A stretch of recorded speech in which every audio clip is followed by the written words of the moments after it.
Well, hello and welcome. And I guess, given the time of year, Merry Christmas, Happy Holidays, Happy New Year. We have a lot of things that are here and coming up. And I want to welcome you and thank you for joining us today for another Alliance Against Seclusion and Restraint live podcast series. Of course, my name is Guy Stevens. You may notice that I'm not in my usual place, and that's because I'm actually traveling right now. I'm down in sunny Florida, which is much warmer than it would be at my home in Maryland. Although everybody down here seems to think it's cold, I'll take the 65, 70-degree weather and call it summer for me. Nonetheless, so I am joining you from someplace different than usual. So if anything technically goes wrong, we'll roll with it because that's how we work here. I, of course, am the founder and executive director of the Alliance Against Seclusion and Restraint organization. We started nearly 4 years ago. And of course, the Alliance really was developed initially around the issue of restraint seclusion happening in schools across the country. Of course, that's restraint, seclusion, suspension, expulsion, corporal punishment, all the things that are often being done to kids, very often in the name of behavior. And we are on a mission. Our mission is about educating the public and trying to connect people together, trying to change policies and laws and practice, trying to ultimately reduce the use of punitive discipline, end hopefully the school to prison pipeline, and ultimately see safer schools for students, teachers, and staff. So as usual, I am always excited about our guests. We have a lot of special guests that join us for this program. And I have Dr. Damiso A. Josey joining me today. And I actually had the opportunity to meet him, over the summertime, and I'll talk more about that in just a moment. But he has a really interesting history. He's a school principal, but has done many amazing things in his life. And when I met him after spending the better part of a week, I'm like, I've got to have you on our podcast. So really excited to have him joining us today. So I'm going to go ahead and bring him up and read through and tell you a little bit about his background. So let me give you kind of a little bit of an overview here, and then we'll introduce him and get started. So as I mentioned, I met Dr. Damiso A. Josey at a training event that we both attended in New Jersey. And I'm going to share a little bit of his background here. It says through a turbulent past that he learned to analyze the experiences of his life and use them as a catalyst for success rather than a reason for failure. Dr. Damiso A. Josey has used his triumph through abuse and personal shortcomings to become a successful educational leader and businessman, to give his audiences keys to success. He takes his audiences through a flight of emotions, landing at a place of success for students, educators, and industry professionals. In addition to motivational speaking and keynote addresses, Dr. Josey has worked for the television networks ESPN and ABC, is currently an elementary assistant principal, creator, director of a nonprofit organization, Arts Equality, Inc., founder of the Empowerment Perspective podcast, which is educational consulting and motivational speaking, and the author of the self-retrospective book, Life Music. Dr. Damiso A. Josey is a graduate of Temple University, holds a master's of education from the University of Scranton, and a doctorate for educational leadership with the University of New England. And in addition to that, is somebody that I had the privilege of meeting and spending the better part of a week at in New Jersey as we were attending LSCI training, which is Life Spaces Crisis Intervention. And during that time, learned that he was a really amazing person with a really interesting background. We got in these conversations about things that you had done, and they were just really amazing. So, Dr. Josey, welcome, and thank you for joining us today. Thank you. Thank you for that awesome introduction. Absolutely. So I know that you are traveling as well. So we have both probably spent a little bit of our time on Interstate 95 here recently, which is no fun, and was no fun for me the day after Christmas.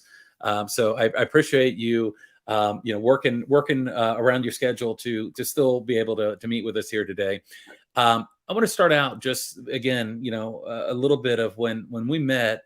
I found out that you were doing a lot of things and had a really interesting history of things that you've done. So, you had gone from working in television to working in education and made a lot of transitions. But one of the things that you talk about both through your podcast and through the things that you've done is, your past and kind of how you had and I know that we spent a week together talking about kids that are impacted by trauma, that are impacted by adversity. I wonder if you might share a little bit about your past with us, because I think it helps people to understand, because very often, as we saw, as we spent some time together over the summer, sometimes we're making judgments and decisions about people without really understanding where they've been and what they've come through. And I think a lot of what I heard you say when you were sharing throughout our week was really kind of understanding and supporting people, and using your own experiences to help you do that. So can you tell us a little bit of kind of about your past, and then we'll get into a little bit about how that shaped who you are. Right, right. You mentioned I was on the road. So the interesting point right now is I just left my father, and I'll get back to that because it's a really important piece to my story. I went to go visit him in North Carolina, which is why I'm now in Virginia. But I grew up, I have two older brothers that are twins. And at first, my mother and father were together, and those things, and we lived the traditional American, life, and both parents were working, and we had a pretty decent life at that point. But unfortunately, my father was addicted to certain things, and ended up leaving my mother, in which time we moved in with my grandmother and my uncle. And even then, growing up as a kid, I kind of didn't know what I was going through. I kind of thought it was normal. But my uncle had the same issues that my father did. And he was kind of like Jekyll and Hyde. So during the day, it was kind of okay. But at night, that's when the monster kind of came out. And he verbally abused us, physically abused me and my brothers. My brothers are 4 years older than me. So once they left the house, the abuse was focused on me at that particular point in time. So I got all of it, the verbal and the physical, the mental abuse for years. And in my book, I tell a story. I had a girlfriend at the time, and it was the first time that I brought her to my house. And it was like, because I was ashamed of my house. We had roaches, we had rats, we had all kinds of stuff at that particular point in time. And I remember the story vividly with he coming into the house. And I knew it was nighttime, so I knew the monster was coming through the door. It was the first time when my girlfriend was there. He comes in, long story short, he flips the couch over with her on it. And at that point, I had it. So we're talking, I'm going to say, close to 12 years of abuse at this particular point in time. So I went into the kitchen, and I went and got a knife, and I was going to end his life. It was between me and him at that particular point in time. By the grace of God, my mother walks in, and I hear her say my name and tell me to leave. If she didn't walk in that room at that particular time, I wouldn't be standing here having this discussion with you. So we did eventually leave the house, but mental health wasn't a big thing, especially in the Black neighborhoods growing up. So I didn't talk to anybody about it. But I was still dealing with the demons. I was waking up with cold sweats, nightmares, all through college. At this point, I haven't really talked to my father, but something spoke to me and said, invite him to your college graduation. So I invite him to my college graduation. He comes down. By this time, he's cleaned himself up pretty good. And we had a conversation in my mother's basement at the time. And he said he wanted to apologize for not being a part of my life. And then the light bulb goes off in my head. And I said, you know what? I thanked him, and I said, I'm not thanking you for the apology. I'm actually thanking you for not being a part of my life, because your absence kind of taught me how to be a real father. I had an image of what it was not supposed to be, and you provided that for me. So that's where the empowerment perspective kind of comes from, flipping things that happen and using it as a positive. So ever since that particular moment, we have a great relationship. As I mentioned, I just left him. So we were able to mend that relationship, and I was able to start flipping things on his ear a little bit. I started looking at all the guys in the neighborhood in regards to education, and my uncle, who abused me, was big on hating education. Called the fountain pen, and it was a whole bunch of stuff. So I knew if I didn't want to be like him, I had to do the opposite of what they did. So this is where the drive of going to school and getting a doctorate and things of that nature came into play. So, I'm still, as an adult, 46 years old, still dealing with some of the trauma that I went through and trying to deal with that. I've been to several therapists. I've been went through all kinds of trials and tribulations, but it still haunts me and it still bothers me. And and having that experience and being able to work through it, I'm able to relate to a lot of students and people that go through trauma and giving them some tools on how you can make it out of it. And one of the biggest tools that I've learned was you can't sometimes change your situation, but you can change how you look at it. And that's kind of how I kind of maneuver through life. So that's the short, condensed version of trauma. Can I ask you, when you were younger, you talk about graduating from college, But, growing up in the situation you're growing up in, how did that affect your earlier education? How did that affect you, whether it was elementary or middle school or high Mhm. school? How were you doing then? Were you having a hard time? Did the Actually, trauma come out?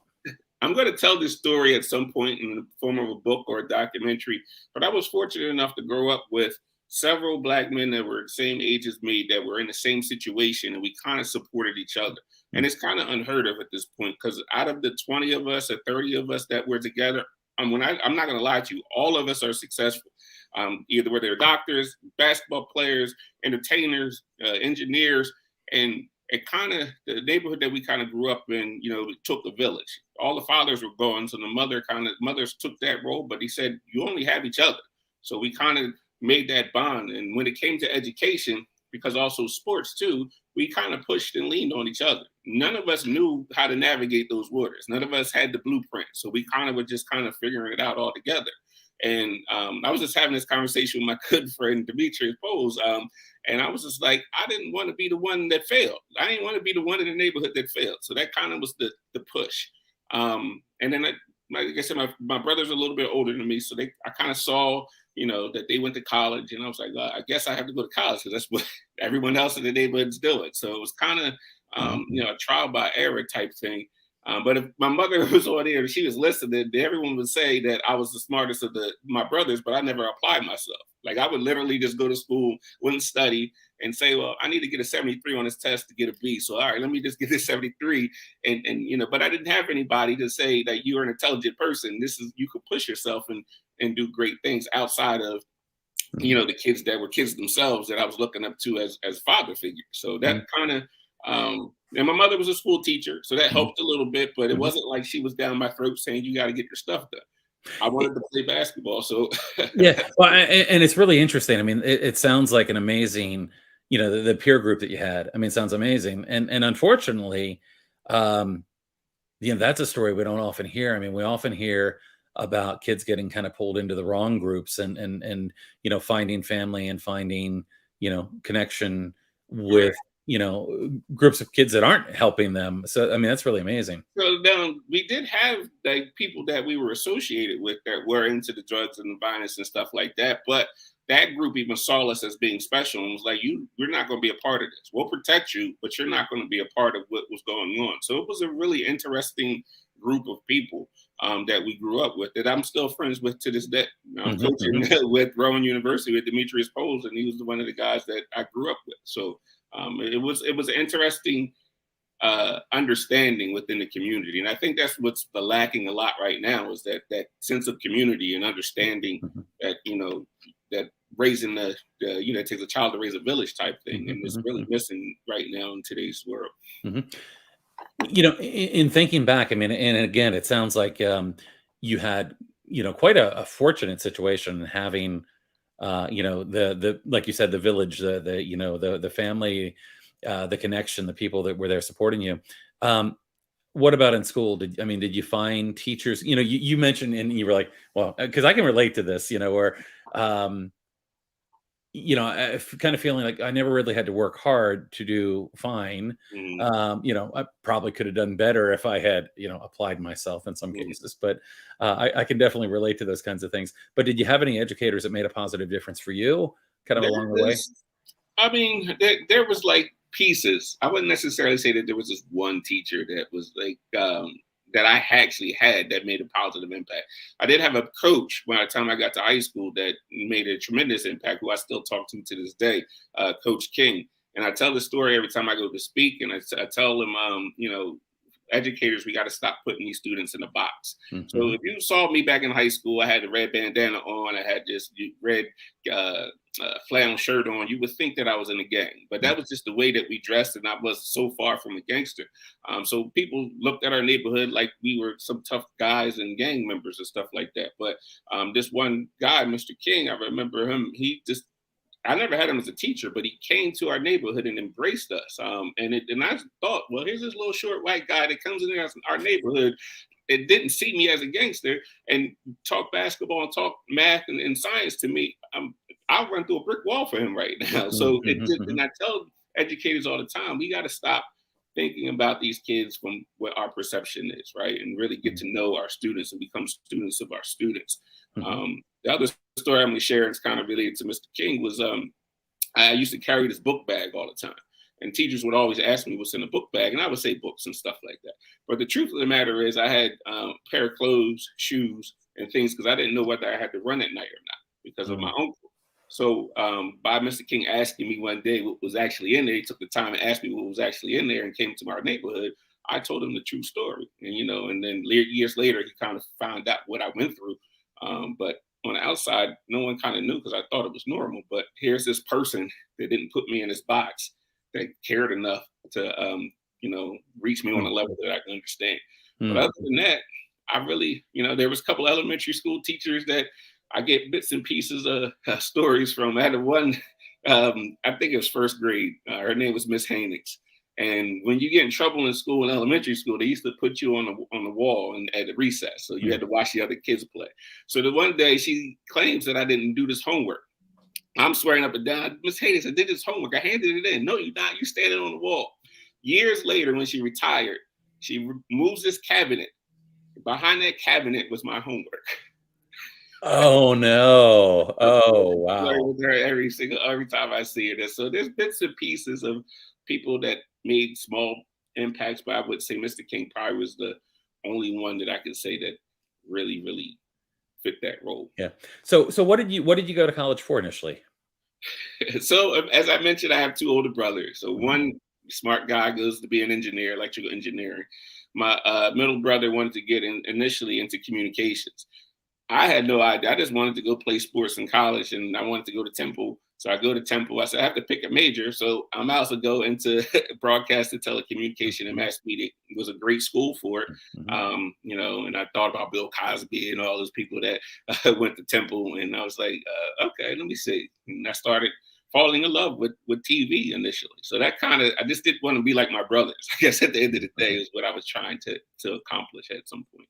Mhm, mhm. Well, and of course, those are roads that always have lots of twists and turns, and that's one of the things that made me so interested in you. Is I find people that have kind of taken these kind of sometimes indirect paths. Some of the most interesting people, Mm. and I'll tell you, I was also a TV, radio, film major initially. I ended up changing my major into biology later. But I started off as TV, radio, film, which of course I don't even know that TV, radio, film is even a thing anymore. That's right. Yeah. Probably YouTube. But anyway, Yeah. so where did you end up after college? What happened next? So actually, I had this because my mother was a school teacher. I always had this, I guess, leadership quality within me in terms of education. I was always the one that was trying to get people together all through my life.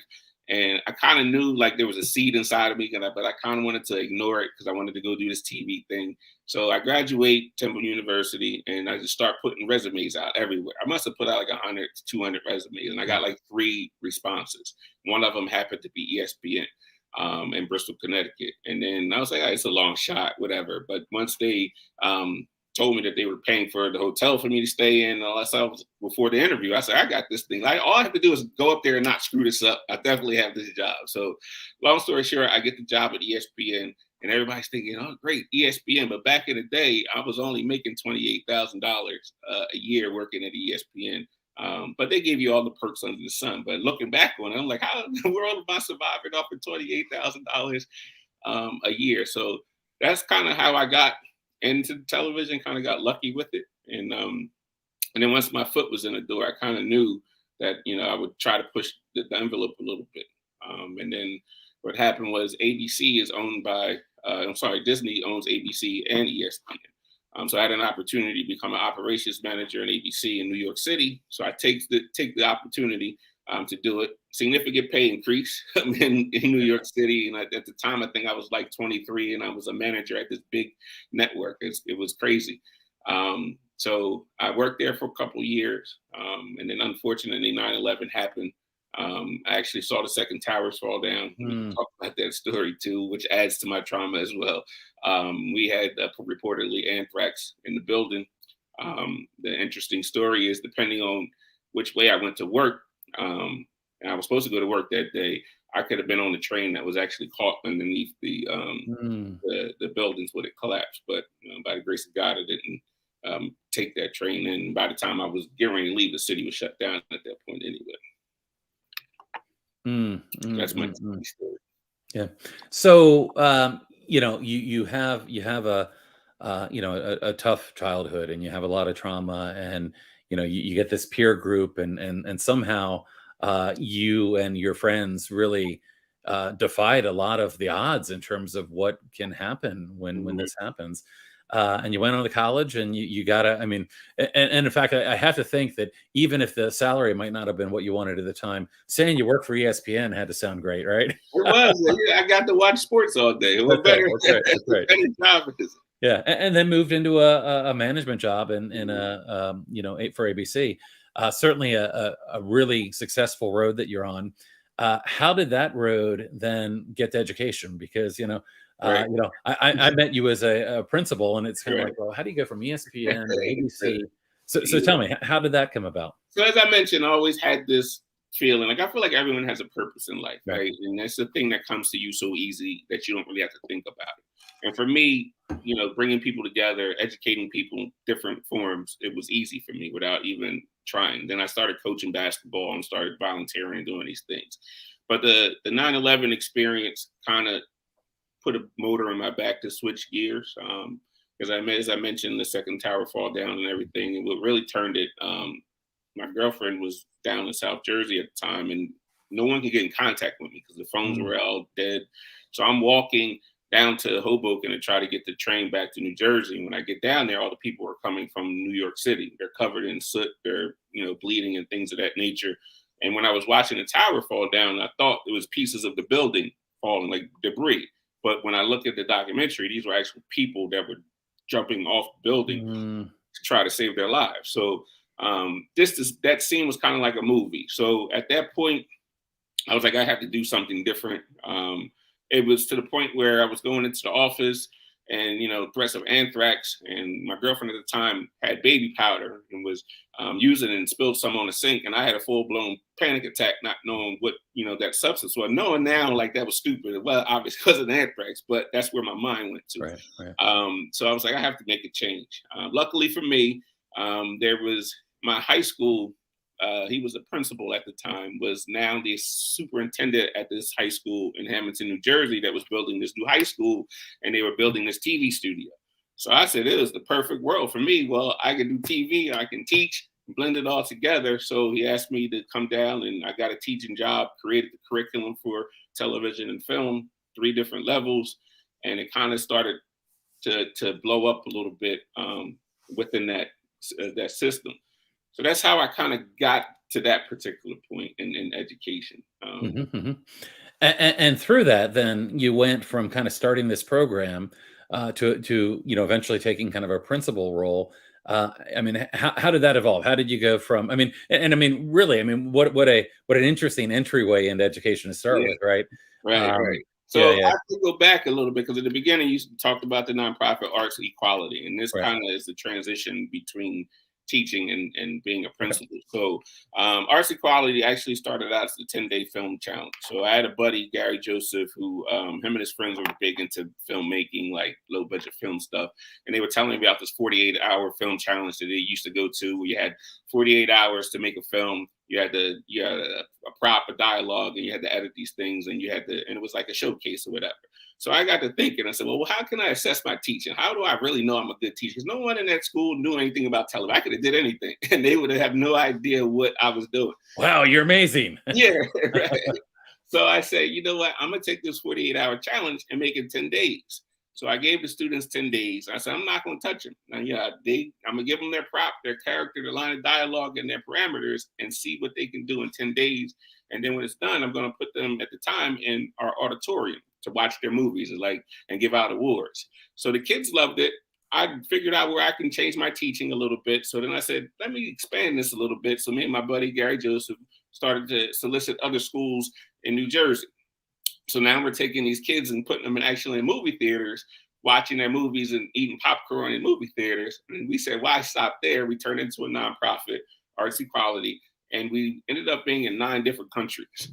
Wow. And then COVID hit, unfortunately, and that kind of derailed everything. But it blew up to that point. We were flying people into Philadelphia for our national competition at the Constitution Center. So I took a look at all of that and said, how can I impact students in a bigger scale? Because I already had students coming in my classroom at lunch, study hall, to spend time with me. We're having real conversations, real life conversation. And these are the so-called bad people of the school. And the teachers would say, such and such would never ever work for me. How you get, I had to kick people out of my classroom. Like, all right, it's time for you to go home. Like, it was their safe haven. So I started thinking, like, how can I impact even more people other than the 100 people that I saw every year in my classroom? And then even these strangers that flew in for a week or whatever the case may be. And I kind of leaned to, all right, let me go back and get my master's. Again, the education thing, thinking that I need to be better than everybody in my neighborhood and do the opposite thing. And educational leadership kind of seemed like the right path to do it. So I eventually get my master's, and I eventually get my first assistant principal job at a middle school in Egg Harbor Township. So that's kind of the transition that took me to that point. So I just want to take a quick break here and mention to folks that if you're watching live, and I know there's a number of people watching live right now, tell us who you are and where you're from. And I'll just share with you real quickly. Some people have already done that, and we've got a paraprofessional here, Nicole, a paraprofessional and advocate from New Jersey. We've got Trisha here from Idaho, and they're actually working in Idaho to get better laws passed around restraint, seclusion, and corporal punishment. They still allow corporal punishment in Idaho. Friend Michelle Zephyr in Nebraska joining us.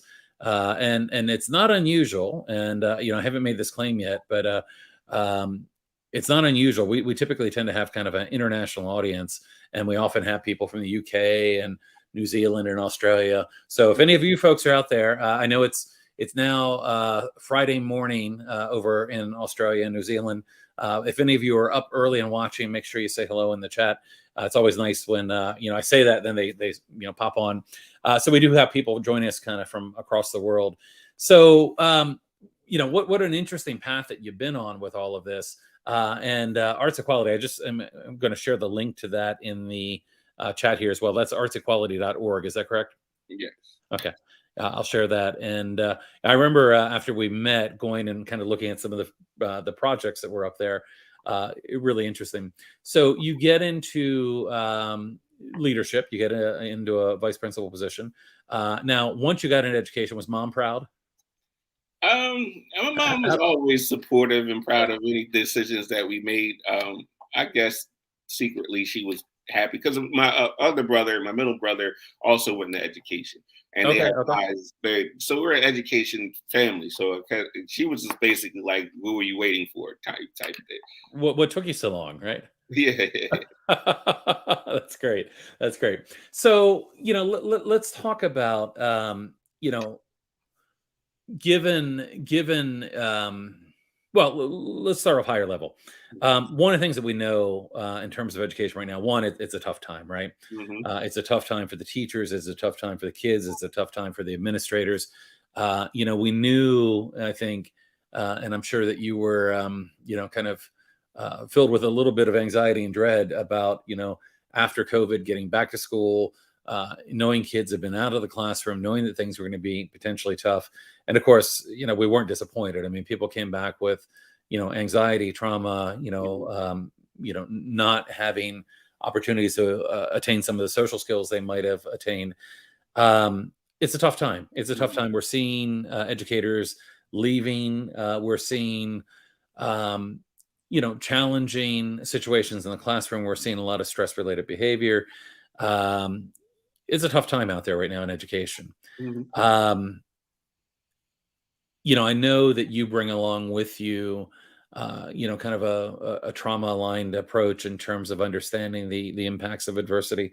How do you, as a principal, how are you helping people through this difficult time? I mean, I know that sometimes, and I remember talking to you a little bit about this, but when things are going badly, and we're seeing an increase in behaviors, they're going to be coming to you and say, hey, we need to suspend or expel or do whatever we need to do to this kid. And of course, We know a lot of those things aren't really working for kids or helpful to kids. So how are you kind of managing through these difficult times? The number one thing that I think any leader can do, because you're a leader, like everyone's going to look Right. up to you for the decisions. They're going to feed off your energy. They're going to feed off your focus. So one of the things I try to pride myself on is just being even killed through everything. No matter the highs and lows, whatever, what I am is just, very even killed, because I think, like I said, people will feed off your energy, and the culture and the climate of your school in your community is going to feed off of you, and these kids are going to look to you and turn to you as, what do we do? How do I respond to this? Right. So I can't respond myself in a negative way. I may do it in private. I may, exercise and do certain things to alleviate my own stress. But that's number one. Number two, again, the empowerment perspective is about turning everything on its ear. So I always look at, there's a positive in all of this, right? Now teachers, you have a whole new toolbox of technology that you can use to reach, that we learned when we were virtual and all those things. Let's not forget the things that we learned because of what happened and what we went through. So I try to turn things into a positive, and trying to get things. I don't like getting back to normal, because some of the things that we were doing before wasn't working. Right. But this was a prime opportunity. It was a prime opportunity for us to fix things that are broken. And one of the big things that we need to go back to, or one of the big things we need to focus on, is relationship building. Right. Education is all about relationship building. So now these kids and these parents need us to be, more open, and need us to be more connected to them and understand them. To me, I could care less if you can add 1 + 1 is 2, right? But can I get you to come to school? Can keep your mind to be healthy? Can I get you to get to a space where you're actually learning and open to, receptive to, the concepts that I'm trying to teach you? Without getting to that point, it's irrelevant. Like, you're never going to teach a kid to their potential. So those are the things that I kind of look to do. And then, I'm always looking for trying to add value, to an organization. So some of the things that I've done was taking these kids and using them, this opportunity to provide community service for people. So now these kids we did this project where we watched a movie and had a discussion, and they created these these precepts, these words of encouragement for local hospital workers. And I was like, well, they're going through it way worse than what we are as educators. So now these kids, the whole entire school created messages, and we went around to all the local hospitals, and they were so appreciative to what we were doing. So again, taking this opportunity to create, positives out of it. I mean, it is what it is. We're not going to change it, right? So we have to figure out how we can use it as a positive and lead these kids into a great direction. You said a couple things that of course, really connect with me, and I think probably a number of our viewers as well. Of course, talking about relationship, I always jokingly say that the 3 R's of education are relationship, relationship, relationship. However, I'm guessing that you probably sometimes hear the same things that we hear, which are, well, I don't have time to build relationships. And one of the things that always comes to my mind, and of course, I'm not in a role like yours, but if you have 25 kids in your class, 21 of them may be, able to succeed without needing the same thing that the other 4 might need. I mean, some kids I think are probably even much more dependent on needing that stability in that relationship. And while I think it's great to have relationships with everybody, you don't necessarily have to have, start out on day one and have but how do you shift people's mindsets? I mean, how do you, thinking about young teachers that might come in and work in your school, or even people that have been there for a while, that feel, well, we just need people to follow the rules. We often hear a lot of, people. Well, let me stop with the one question, which is, how do you really get to people the importance and the power of relationships, and understanding that it's something you don't have time not to do. Mm-hmm. Let's take a humanistic perspective, right? Regardless of the age, we look at us as human, as adults, right? There's 2 things that I'm completely certain of. People don't learn from people that they don't like, Right? And people don't go places where they don't like to go to. So right off the bat, those 2 things are super important. It precedes everything else. So I have to create an environment where the student wants to come and feel safe, And I have to create a relationship or some sort of relationship where the student feels safe enough to be able to explore and not feel like, they're, less than anything. So those are the two things that by you can't run an educational institution without without those things. Even from just I, I look at the term relationships, right? In terms of this in general. Why do we have relationships? We want to feel loved. We want to feel wanted, right? Those are some of the foundational things of relationships. But in order to get to that, the work of building a relationship has to happen, right? Right. So in order for us to get the kids to become successful in the classroom and successful people and willing to take challenges and risks, is we have to do the work of building that relationship. And it's small things. It doesn't have to be that you're sitting down for hours with these students and trying to figure out. You're not a psychologist, right? You're not trying to break down these things. You're just trying to make a connection. So one of the things that I do, and I give this to all the educational leaders, is every single day I go around and give kids a fist bump. And if they need to talk to me, they give me a handshake. It's no one knows. It's just between me and them. Everyone comes up to me, gives me a fist bump. Good morning, Dr. Josey. Good morning. And every once in a while, a student shakes my hand. I'll keep going and I'll come back around at some point in the day and have this discussion. 99.9% of the time, the kid is going to talk about their dog died or ran away or something, something along those lines. But every once in a while, a student's going to tell you, well, I'm having this problem with blah, blah, blah, blah. And I could cut off half of my discipline issues, more than half, by having those simple conversations. It's to the point now that people in the community adults are giving me fist bumps and handshakes as I go by to them. So those are very simple, basic things of building relationships with students. Creating morning circles. There's a basic relationship building thing. Yeah, that's great. I was thinking as you were talking about the fist bump, my daughter, and I think we have daughters that are about the same age, if I'm not mistaken. But my daughter is 13 now, and she is in middle school, of course. And I take her to school. She usually is a car rider. If we don't live far from the school, I drop her off. And we have a guy that we affectionately call Fist Bump Guy. And, in the mornings, a fist bump guy's out there. He gives every kid that walks in a fist bump.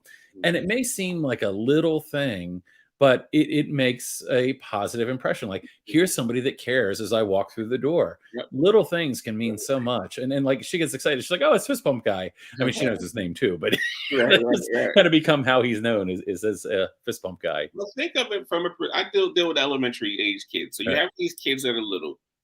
My school's got almost 900 students in it. You add the adults on it, we're over 1,000. Okay. You have this big building with all these people, with all this stuff going on, all this stimuli and stimulation going on. Who can this little child, come to for comfort? Who can they come to help them navigate and break down those things? Mm-hmm. It should be every single adult that's in the building, mm-hmm. right? That's a part of relationship building. That's a part of creating a culture and a climate and a community that shows love and care and things of that nature. And these kids soak it up and they appreciate it. One of the things I love to do for adults is I go to Wawa all the time. If you're from a different state or country, it's like a little convenience store with gas and stuff like that.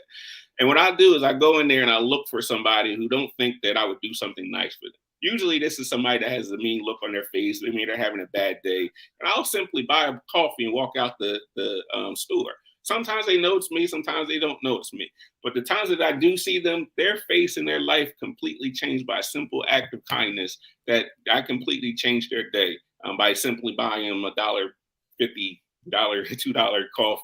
And it completely changes their day, and they're so appreciative. So that little fist bump in the morning, imagine what that's doing for that child and how it is stimulating that feeling and that love for the space that they're in.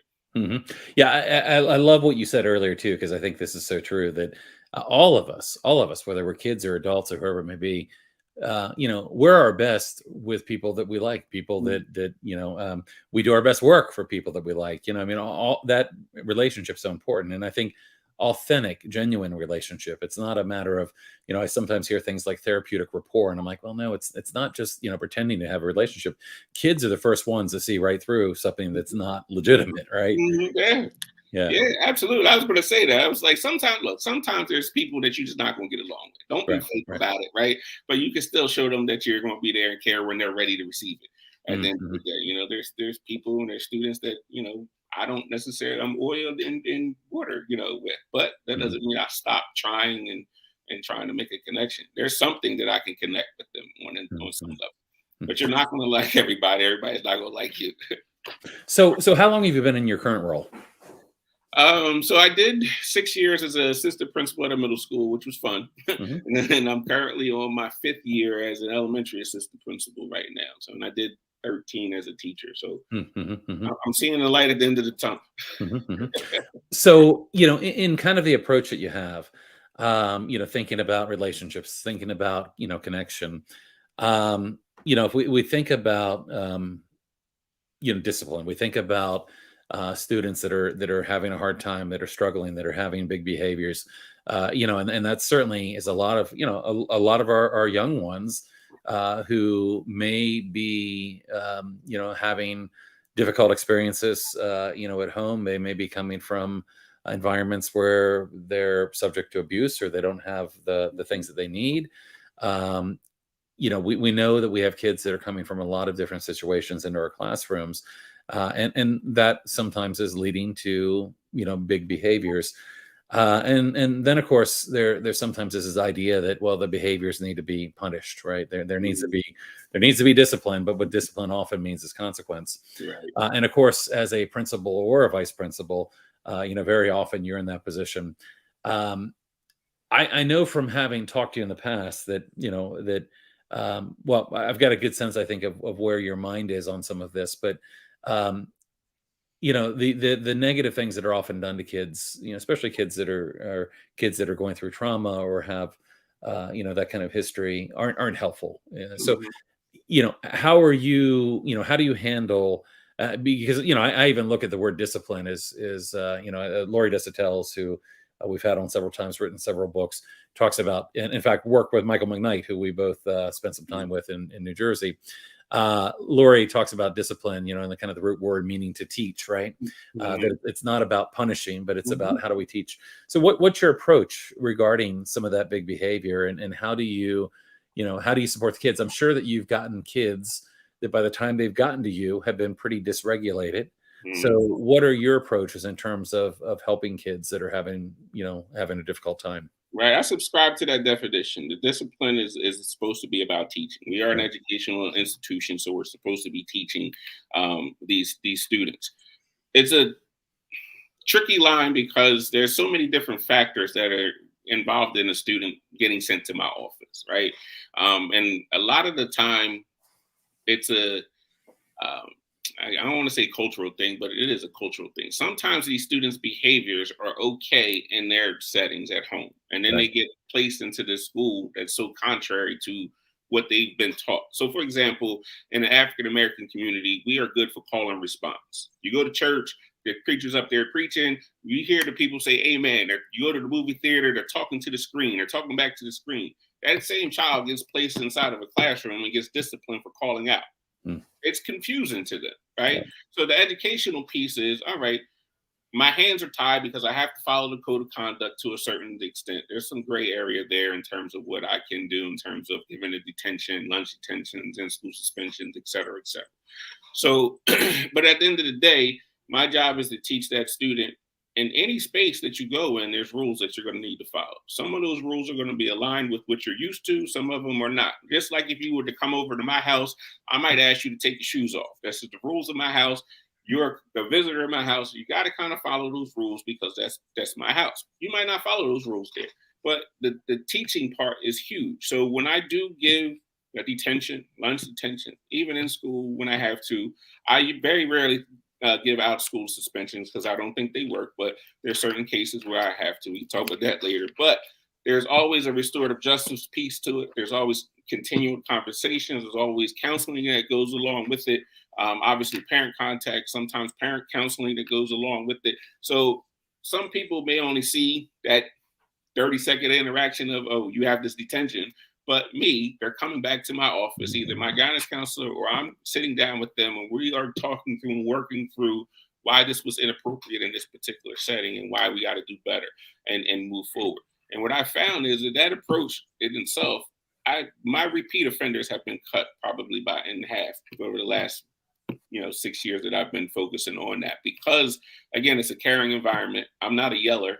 I don't yell. Like I said, I'm always like this. So the conversation is I can talk to them, and the parents appreciate that. And when I have conversations with the parents, I'm the same way, and they appreciate. They may not necessarily agree, but they can. There's very few parents that I'm actually arguing like they're yelling and screaming, but they kind of get it. So the learning pieces is huge. The problem I have with discipline in general is the perception is the discipline is not actually for the kid that actually did the act. The discipline is to appease the teacher, the parent, or the other student. They just want something done. They want something done, right? To me, that's not going to work, right? Sometimes suspending the kid is the wrong thing to do, because I'm sending them out to an abusive family, or they're going to play PlayStation all day. Sometimes I have to keep them in school because what's the point at that point? So, my biggest issue with school discipline is a lot of times it's not to help the child understand that the behavior was incorrect. It's more to appease everybody else. So you mentioned restorative approaches. Can you tell me a little bit more about kind of what you do in your school in terms of restorative approaches, how you use them? I think restorative approaches certainly have a lot of the right principles and ideas behind them. We did in a interview a few times, well, I guess just once, with Joe Brummer, who wrote a great book on trauma-informed restorative justice, which is really fantastic. And Joe often has a saying that has caught my mind, which is that at the end of the day, accountability should feel good. Making right on something that was wrong. But we've also seen restorative programs that kind of go sideways, and they become just another way of couching discipline. But what kind of things do you do in terms of restorative, and how do you make sure that they're steered in the right direction? Well, this goes back to relationship building, because restorative justice is a holistic program, right? It has to be a community understood program for it to work effectively. There has to be a sense of community. There has to be a sense of belonging to that community. So when somebody does something wrong to that community, now you're restoring that relationship. You're restoring their place within that community. If you don't have that, you're just putting band-aids on stuff, right? So again, the relationship building is a huge piece of this, right? And the culture and climate is a huge piece of that. So once we, some of the things, it could come from, having conversations with students and working through them with empathy. How did you think the other person felt when you did that? Getting to the root cause of why you did what you did, because the behavior itself is a symptom. Right.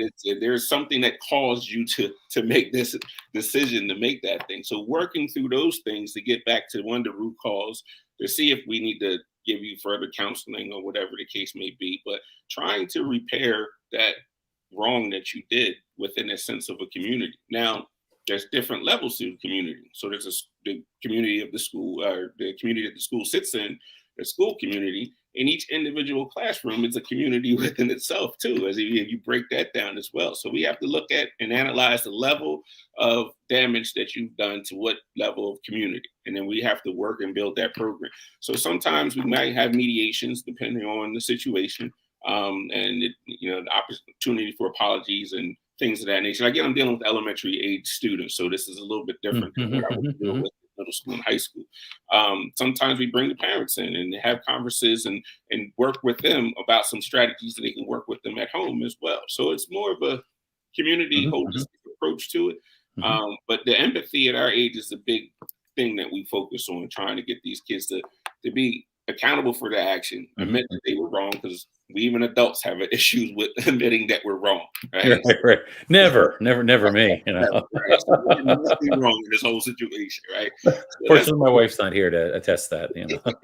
That's number one. Is admitting that you were wrong, and then figuring out how you made that other person felt. Now, how can we repair that situation, and how can we go? And we have work sheets and things that we can go through. But my conversations with them are basically aligned with those things. It's the teaching part of it. So you've mentioned a lot. You mentioned community. You mentioned family and caregivers. One of the things, I was attending a conference last summer, and there were a lot of educators that were in the event that I was in, and the speaker had asked the audience kind of what their number one challenges were. And if you want to, you can take a guess at this, but there was like very clear number one when they were asked what their number one challenges was. In a guess? Mm, it has to be with community in terms of, I guess, with their education leader and everybody. Yeah. Right? Well, so the response was parents, was Mhm. parents, and it kind of surprised me in a way, and then kind of reflected on it a bit. But I think that the approach that you take in I've heard you kind of make several mentions now of kind of the family, and um, one of the things we sometimes hear is when kids are having a hard time, first the blame goes to the child who, is the only one with the, not fully developed prefrontal cortex who, does not necessarily have the skills to meet the expectations. But then a lot of blame often goes to the parents, and I was actually at a meeting a couple months ago, and there was an educational leader there who stood up and said something to the effect of, well, to address the elephant in the room here, we only have these kids for a limited amount of time, and we don't have any control over what happens to them while they're at home.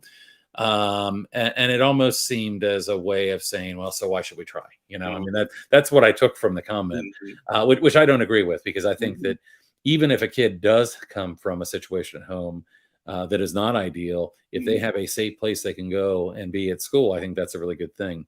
But Absolutely. tell me more about, because I mean, it sounds like you put a lot of emphasis, and I've heard this from other educational leaders. I'm thinking about like Matthew Portell right now, who runs the Trauma Informed Educators Network, and others who have really talked about extending their approach, whether it be a trauma informed approach or otherwise, to the families, to the Mhm. parents. So tell me how you do what you do with families and parents, and how you bring them in and get them, because I mean the parents want to be heard and seen, and all of Absolutely. those things as well. So how do you do that? Well, a few years ago, it's still out now, but a few years ago, everyone was big on educating the whole child. And Right. I called hogwash on it because if you're not addressing this parent and community piece, you're not addressing the whole child. You're only addressing a part of the child, right? Right. That we see every day that's here. So parent meetings are huge. Being open and honest with parents is huge. I had a parent in my office and I was like, I done tried this, this, and this. I don't know how to help your child. Can you help me? We're building this team. Mhm, mhm. What are some of the things that work at home that I might be able to bring into this classroom and have those real honest conversations with them. So that's important. Um, Communicating with your parents outside of school is huge too. I go to events and they see me out and like I said, they give me fist bumps everywhere. But having those connections with them outside of school is huge as well. I had one student that I had some difficulty with, and I saw them out, at an event, and the parent was out there, and it completely changed the perspective of our relationship and having those conversations. Um, is it true that we can't necessarily always change the parent and their parenting? Yes, we're teachers, right? But again, we're not psychologists and things of that nature, but that's an important piece. And there's so much information in that conversation that you can use in your classroom. Why not make that connection? Why not understand, again, the behavior is a symptom, whatever that, it Mhm, can be mhm. educational behavior, right? The kid could be struggling in math for whatever reason, and you having this conversation with this parent. So then maybe the parent was like, you know what, I struggled in math too. And now we got this new math. I can't even help my child. And so now you're getting an understanding and a perspective of, okay, now how can I set up some systems to help this student outside and this family outside? Mm. It could be, we're coming in our district, we're 49% free and reduced lunch. So maybe they're struggling finding employment, maybe they're struggling finding food and things. I've gone out and gotten people at least interviews and trying to help Mhm, mhm, families. So mhm, mhm. the idea is that we have to create a perspective of schools as an asset to the community, Mhm, right? And a mhm. lot of these parents may have had bad experiences with their own personal schooling, so it's a us versus them situation. So we have to start breaking down those barriers so that these parents see us as an asset and not. Yes, we're educators, but if I can help you to put food on your table so that your child can become a better student, then that's the direction that I'm going to try to go to. It Mhm, may not, mhm, mhm. but and I may only have 180 days to do it. That's the bad part about it, Mhm, mhm, mhm, mhm. right? Yeah. So there's a couple other things I want to talk to you about, but I want to I want to kind of wrap up the education bit and then shift into a couple other areas. Mm, And again, just thinking about these difficult times, thinking about the fact that we've got more and more educators that have been leaving the field of education. And certainly what we need a lot of really dedicated and caring people, mhm. in the educational field.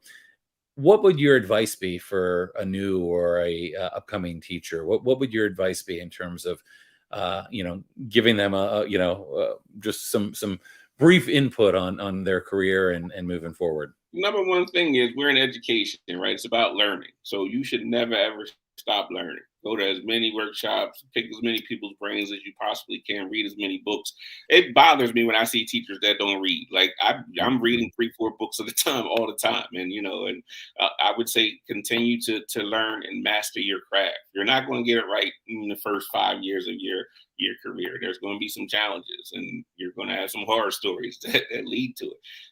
But number one thing would be to be a lifelong learner. Number two is you got to understand too is don't take a lot of this stuff personal. Like it's not an attack mhm, on you. It's mhm, not an attack on your ability. Yes, you're going to see it. You're going to feel it. But at the end of the day, it's not really about you, right? So those are my two top survival things, and obviously self care and things of that nature. mhm, Stay mhm, out of the teachers' lounge too, because you go in there and hear stories, and then everybody's going to start feeding you things, and create your own path and your own lane and your own perspective of mhm, what's mhm, happening inside of your classroom and inside your school community. But mhm. definitely don't stop learning. And you mentioned always learning, so I'm going to ask one more question in this vein. A book or two that you would recommend to a teacher or a parent? Anything that comes to your mind? I know, it's hard to get put on the spot, but what would jump out at you? No, no, no, no. I got a couple of them. Good to Great was a great book. Mm, Even though they had a social sector book too, but it was more about business and things of that mhm, nature. But mhm, I think that was a good one. I learned a lot from.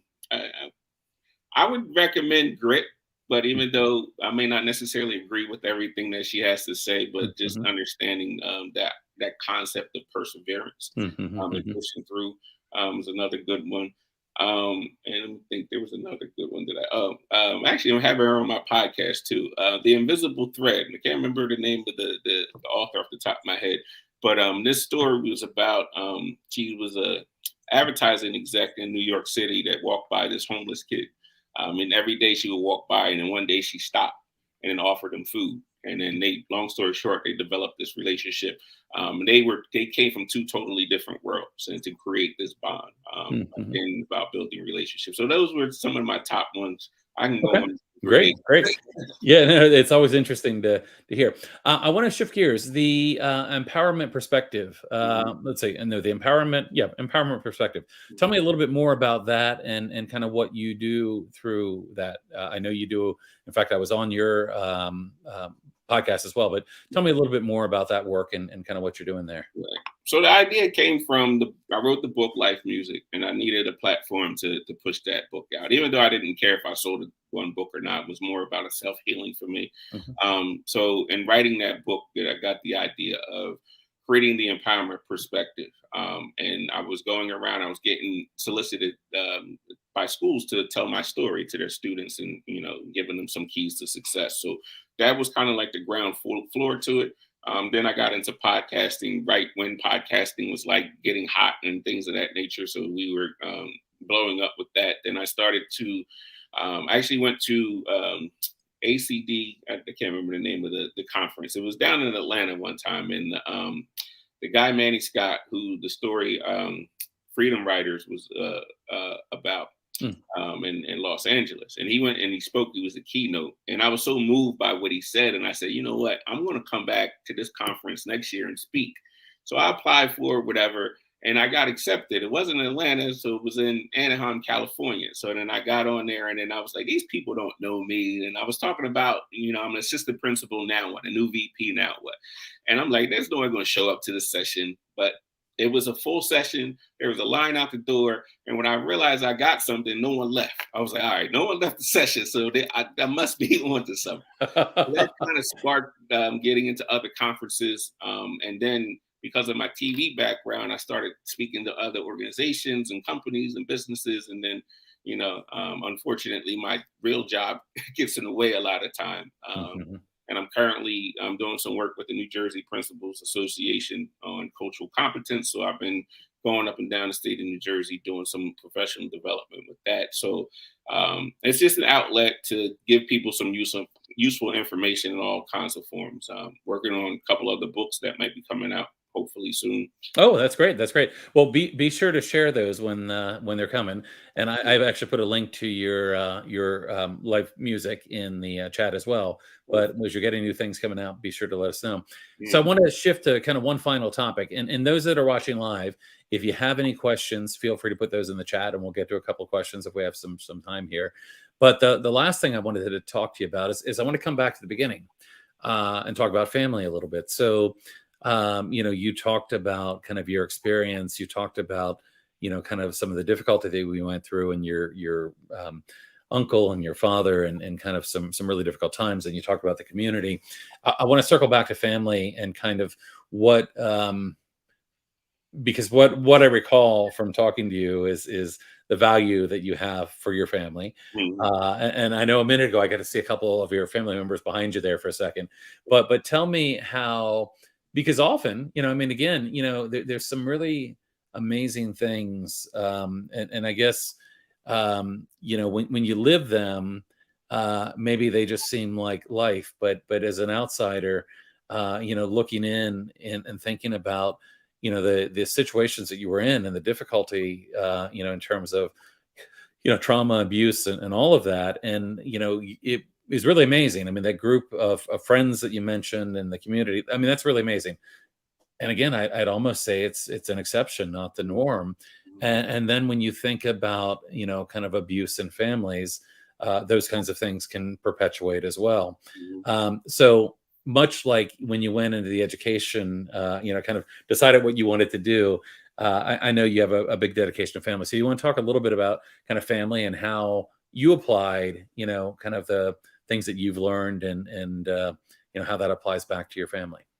That's an interesting question because what I find, though, obviously, I don't want my children to go through what I went through, Right. right? Right. So I think I was successful enough to keep them away from that particular trauma.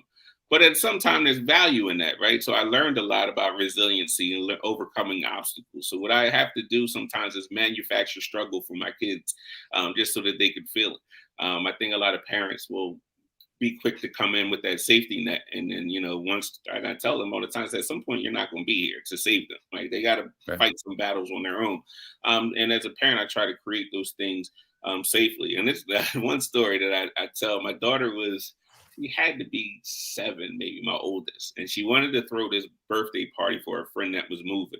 And I was like, you know what? And I said, all right, will give me the date or whatever. And I said, well, how are you paying for it? She said, you're going to pay for it. I said, all right, this is what we're going to do. You're going to put together a proposal. I want an itemized list of all the stuff that's going to cost and all this stuff. And I want you to add the money that you have in your bank account today. So she goes and gives me this list. Her spelling was all wrong because she's 7, whatever, and everything. And she goes, she researched the information and gave me a list of everything, right? So let's just say that the list came up to $100, and she had $80 in her bank account. So I said, all right, this 7-year-old I'm talking to, I said, well, where are you going to get the other $20? And she was like, you're going to give it to me. And I said, all right, well, I'm going to give it to you, but it's going to be interest on top of that. And she had no idea what interest was. I said, well, it means you're going to pay me back, but you're going to pay me back a little bit more. And she was like, no, you know what, Daddy, you're going to loan it to me. No, what she said? She didn't say loan. You're going to donate it to me. She said, because you don't have to pay me back if you donate it to me. I was like, this kid. Of course, I had to give her the party.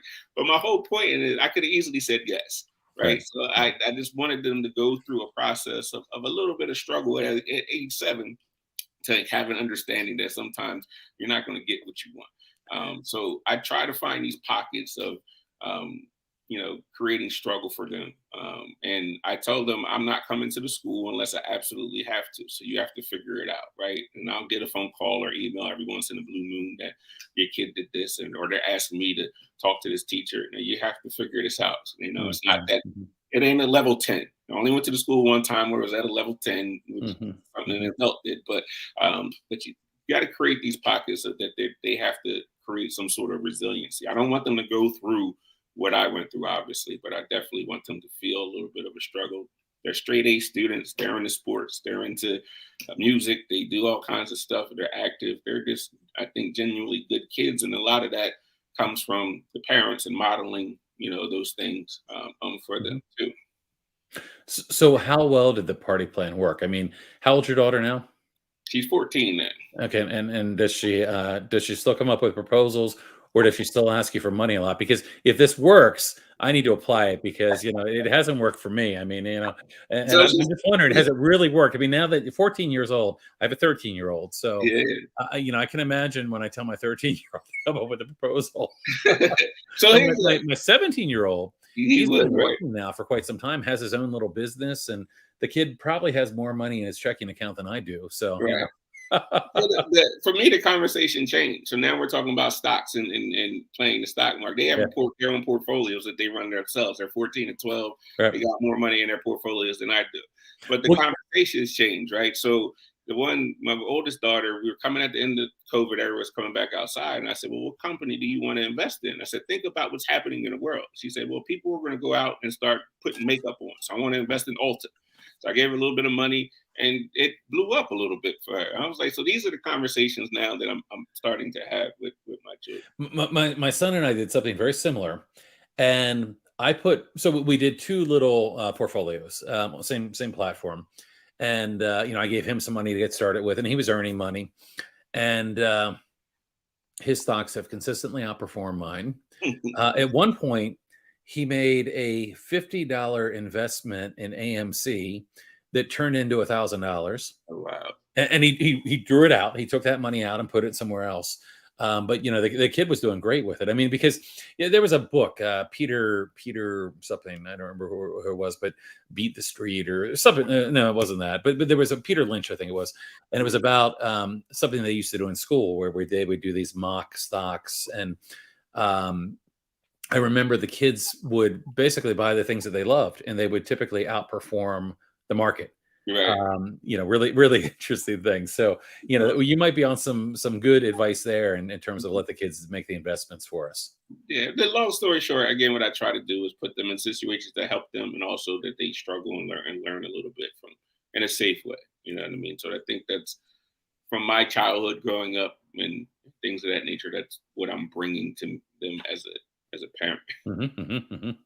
That's great. That's great. Well, listen, I don't want to take up any more of your time because I know this is kind of the in-between holiday week here after Christmas and with New Year's coming. And you are in Virginia for the evening? Yes, we have a basketball game. Good. So you don't have to travel until tomorrow, right? And then you'll finish up the trip? Yep. Okay, yeah, we're making the trek back up on Saturday, so that'll be fun. But I really appreciate you coming and sharing some time with us here.